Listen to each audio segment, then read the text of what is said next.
جب حضرت عثمان غنی رضی اللہ تعالیٰ عنہ کو ایمان لانے کی وجہ سے مارا گیا، پیٹا گیا، آپ پر سختی کی گئی، آپ سرکار نے اسلام کو چھوڑنے سے صاف صاف انکار کر دیا۔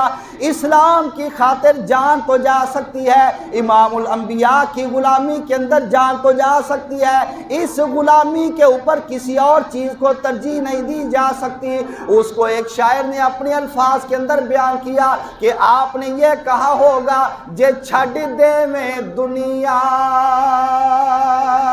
اوے ہو سکدا گزارا،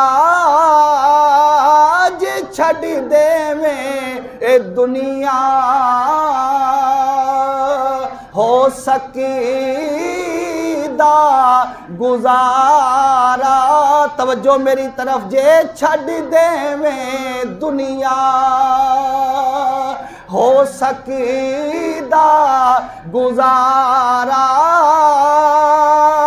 جے چھڑ دے میں دنیا ہو سکدا گزارا، اے محمد نو چھڑیا گزارا نہیں ہونا۔ اوے جس نبی نے قیامت والے دن شفاعت کر کے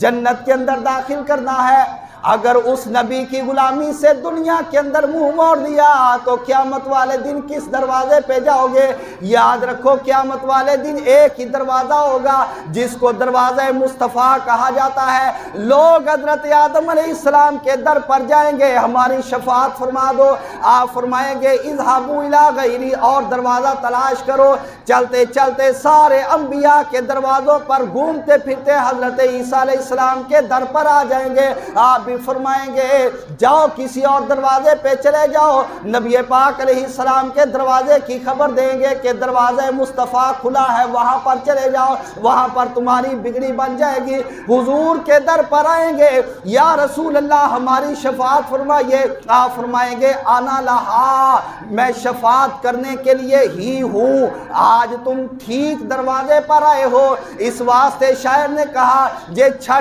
دے میں دنیا تے ہو سکدا گزارا، جے چھڑ دے میں اوے دنیا ہو سکدا گزارا، محمد نو چھڑیا گزارا نہیں ہونا۔